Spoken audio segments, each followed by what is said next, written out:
So yeah, definitely America is facing, a social political crisis at the moment.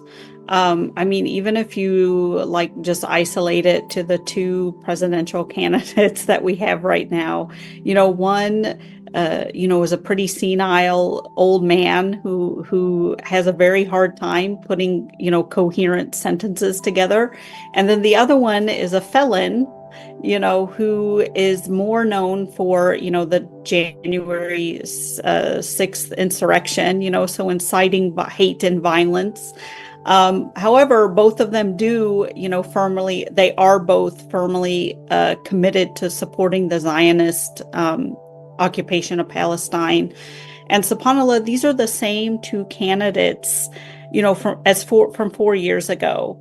And, within America itself, we have several crises that are, coming to a boil, or they're almost at that breaking point, because people are increasingly seeing, the failures of the system. Like we have in America an education crisis. Um, since COVID, students are way behind in mathematics, so much so that even algebra, high school students can't do algebra. So there's a huge issue with education in this country, even access to, affordable education. University costs are just exploding, so a lot of people can't afford university costs. We have the economic crisis here, inflation, which is dropping the standard of living. I mean, so many people are, having to use food banks, or, a food bank is like where you go and you get donated food, because they can't afford the cost of groceries. So forget about, even the high cost of things like our electricity, water, gas, all of those things.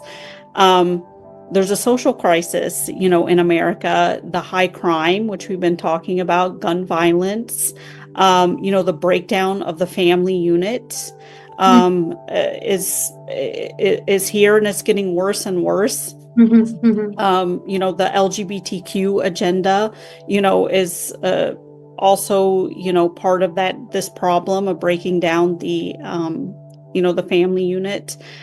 Drug addiction, drug and alcohol addiction. There's the opioid epidemic, where I'm originally from. I mean, so many people are addicted to opioids, to Opioids is fentanyl. it's like opium. I'm sorry. Yeah, yeah, Like, yeah. Like drugs, prescription drugs like painkillers and things like this, OxyContin, these types of drugs. So this is also, a huge issue here. There's the political dysfunction. I mean, people here often, call like the political arena like a circus sideshow. It's not serious. There's no true leadership here. The money that we have is used for wars, for the foreign policy to create these upheavals, across the world. But, there's not enough money to take care of the needs of the people here, so poverty is an issue.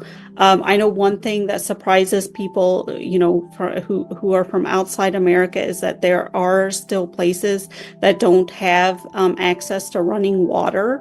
So they don't have access to plumbing and electricity. SubhanAllah, and also illiteracy is an issue. So, all of these crises are here, are part of this social political, crises that we have here.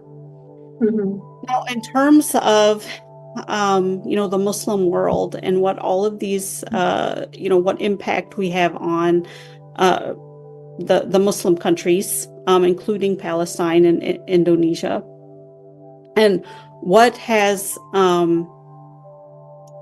become, I think, painfully clear is that as an ummah, as the entire ummah, we don't have, we don't have agency, the ummah. We don't have leadership. All of the rulers of the Muslim world are nothing more than, pawns of the West. They do the bidding for them against the Muslims and against, Islam. So how else, right? So how else could how else could no one, from the Muslim world or no, government make a move to stop this horrific genocide, that we're all witnessing day after day, with bomb after bomb being dropped, on tents and on hospitals and schools. And, the only thing that's going on, we hear empty words being spoken, worthless meetings that are trying to negotiate a ceasefire, but there's no talk about ending the occupation. Subhanallah, a call for the two-state solution, which is this is America's solution. This is what America wants. But what would a two-state solution do? It will just be more of the same. It'll be another nation state, a Palestinian state that really isn't a state, but another pawn on America's chessboard, with an imposed ruler that will continue the status quo. And, just to kind of underline the point is that these rulers, are nothing but pawns for Western colonial powers. Syria, where the Arab League has invited, the butcher of Muslims, Bashar al-Assad, back into its folds. He's been invited back. Erdogan, who is making overtures to normalize, relations with Bashar al-Assad.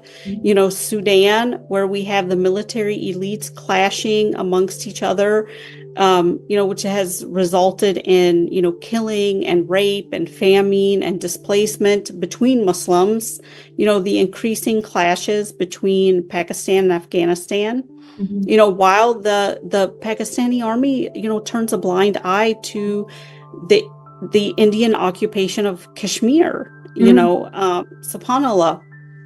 And even, in the Gaza crisis, these Muslim rulers, not only do they not move their armies to aid the Muslims in Gaza, but they're actively supporting the Zionist entity and carrying out the genocide. They establish, for example, land routes to facilitate supplies to the Zionist entity. They provide oil supplies, ammunition. Jordan, Iraq, and Saudi Arabia, they actually use their military assets to shield the Zionist entity from drones and missiles that were launched from Iran. Jordan deployed its air force to take down some of the projectiles before it reached the Zionist entity, subhanAllah. So Gaza has shown us, shows that it's not like, the Muslim states don't have resources, they don't have capabilities, but rather they're employed in order to defend and maintain the American world order and its interests. And this is the reason why Muslim rulers come to the aid of the Zionist entity while covering their betrayal to the Muslims in Gaza with just words and, meaningless declarations, which come out of meetings, which, nobody takes serious anymore. It's been exposed, that it's not, they're not serious. And subhanAllah, when you look at America too, and because of all of these crises that she's facing internally, and it's weakening hegemony over the world, because they are being challenged by some of the emerging powers like Russia and China. So, and because of everything that's going on, they have that limited abilities to intervene with these things. So we have this kind of opportunity, for a new world to order to emerge. And some things, that are, kind of going on at the moment domestically, Like I mentioned before, the domestic crises that America is facing. There's increasing dissatisfaction amongst Americans, internally. And actually, it's not just that it's facing crises, but it's unable to solve the crises. America can't solve all of these crises that are happening. And like, for example, we still haven't recovered from the 2008 financial crash, subhanAllah. So, and then on top of that, you have the failed military interventions in Afghanistan and Iraq, which, resulted in increased instability throughout the Muslim lands. There's the challenges, like I mentioned before, which are from the emerging powers, Russia, China, and Europe. Yeah, and also what happened is that with Gaza is that we've seen the international institutions and international law being exposed as nothing more than tools for America to promote its interest rather than being any protection of human rights. SubhanAllah. So these international institutions and the international law, they've been exposed as nothing more than a tool. And you see that the entire world is looking for change. They're looking for a change in the system because the capitalist secular system has failed humanity. It's failed everyone. And it's not, subhanAllah, it's only, Islam that offers a solution to solve the problems that are existing because of, the current system. And of course, this is in light of, submission to Allah subhanahu wa ta'ala. So for Muslims globally, we should be looking at the seerah of the Prophet sallallahu alaihi wasallam and to our history, because once the Prophet sallallahu alaihi wasallam established the state in Medina, the Muslims had agency. They were living the system of Islam. They had a military, the economic system, the social system, all of those things. They had a leader, to guide them. They had military generals to guide, to lead them. And once they had that agency, that state, and they were ruling by what Allah revealed, they weren't just able to defeat the Quraysh, but they also were able to go against the superpowers at their time. And they didn't just go against, the Persians and the Roman, empires, but they actually beat them. They defeated them, subhanAllah, with what little they had. Just their iman, just that they were able to to defeat these empires, subhanAllah. And then of course from there, Islam spread, and the Muslims had a state which took care of their affairs according to the Quran and the Sunnah, both internally and externally. And we had a state which defended what Allah subhanahu wa ta'ala had obliged and used the resources that He subhanahu wa ta'ala has given us, in the way He intended them to be used. And since the entire world is looking for a change in the system, not just the Muslims in the Muslim world, we should be at the forefront. This is what Muslims globally should do, is that we should be at the forefront of offering Islam as that change that will look after the affairs of not just the Muslims, not just in the Muslim lands, but of all humanity. SubhanAllah. And if we're not doing that, and if we're just kind of, maintaining the status quo, what's going to happen, is that we're still going to see, America exporting its, secular values to, Indonesia, to Palestine, to, the rest of the Muslim world. So the LGBTQ agenda, the feminist agenda, you'll see the breakdown of the society, coming apart at the seams even more. You'll see more, people becoming atheists,